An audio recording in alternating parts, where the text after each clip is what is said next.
Salutations, humans. It's me. Tape 3. Marco Ciappelli's AI Companion. I'll be reading you an article he wrote for his newsletter, Musing on Society and Technology, originally published on LinkedIn on September 7th, 2025. Initiating article transmission. Introducing a new series, Analog Minds in a Digital World, Reflections from Our Hybrid Analog-Digital Society. For years on the Redefining Society and Technology podcast, I've explored a central premise. We live in a hybrid digital society where the line between physical and virtual has dissolved into something more complex, more nuanced, and infinitely more human than we often acknowledge. But with the explosion of generative AI, this hybrid reality isn't just a philosophical concept anymore. It's our lived experience. Every day we navigate between analog intuition and digital efficiency, between human wisdom and machine intelligence, between the messy beauty of physical presence and the seductive convenience of virtual interaction. This newsletter series will explore the tensions, paradoxes, and possibilities of being fundamentally analog beings in an increasingly digital world. We're not just using technology, we're being reshaped by it, while simultaneously reshaping it with our deeply human, analog sensibilities. So, here we go. Analog Minds in a Digital World. Part 1.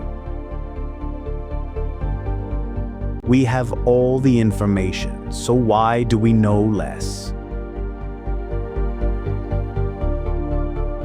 I was thinking about my old set of encyclopedias the other day. You know, those heavy volumes that sat on shelves like silent guardians of knowledge, waiting for someone curious enough to crack them open.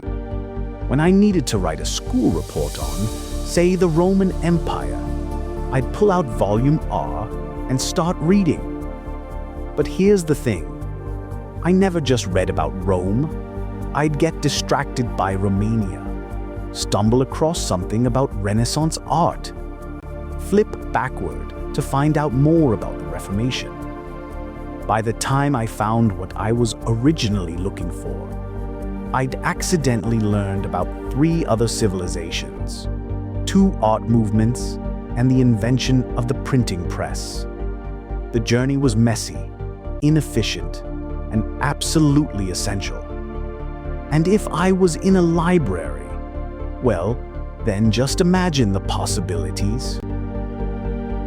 Today I ask Google, Claude, or ChatGPT about the Roman Empire, and in 30 seconds, I have a perfectly formatted, comprehensive overview that would have taken me hours to compile from those dusty volumes. It's accurate, complete, and utterly forgettable.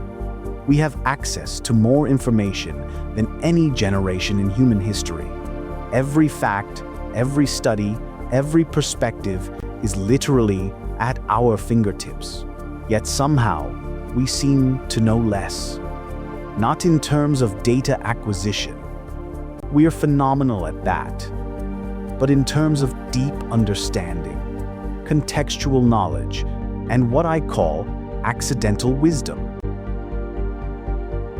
The difference isn't just about efficiency. It's about the fundamental way our minds process and retain information. When you physically search through an encyclopedia, your brain creates what cognitive scientists call elaborative encoding. You remember not just the facts, but the context of finding them, the related information you encountered, the physical act of discovery itself. When AI gives us instant answers, we bypass this entire cognitive process. We get the conclusion without the journey, the destination without the map. It's like being teleported to Rome without seeing the countryside along the way. Technically efficient, but something essential is lost in translation. This isn't nostalgia talking. I use AI daily for research, writing, and problem solving. It's an incredible tool, but I've noticed something troubling. My tolerance for not knowing things immediately has disappeared. Patience required for deep learning, the kind that happens when you sit with confusion, follow tangents, make unexpected connections, is atrophying like an unused muscle.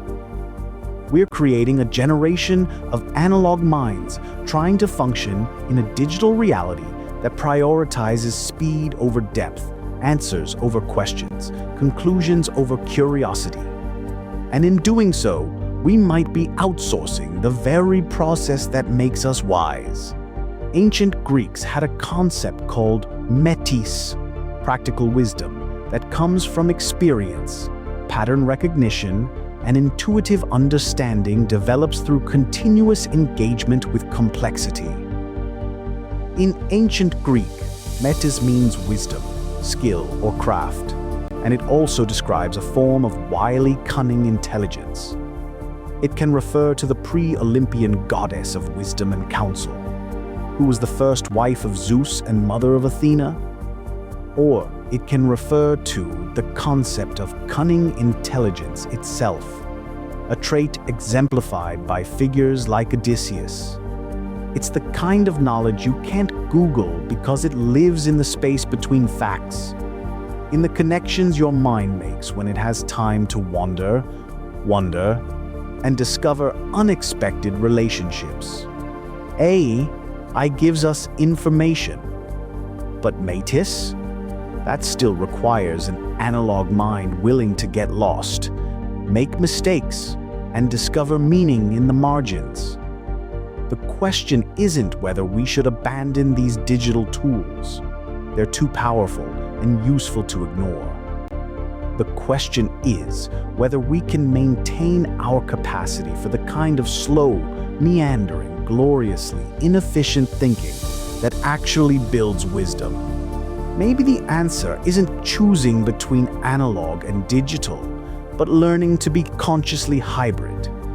Use AI for what it does best, rapid information processing, while protecting the slower, more human processes that transform information into understanding. We need to preserve the analog pathways of learning alongside digital efficiency. Because in a world where we can instantly access any fact, the most valuable skill might be knowing which questions to ask and having the patience to sit with uncertainty until real insight emerges from the continuous, contextual, beautifully inefficient process of analog thinking. I hope you enjoyed this article. Reflect and share it with your fellow humans.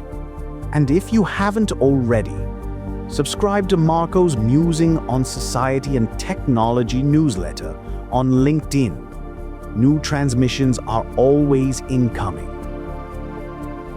You're listening to this through the Redefining Society and Technology podcast, so while you're here, make sure to follow the show and join us as we continue exploring life in this hybrid analog digital society. End of transmission.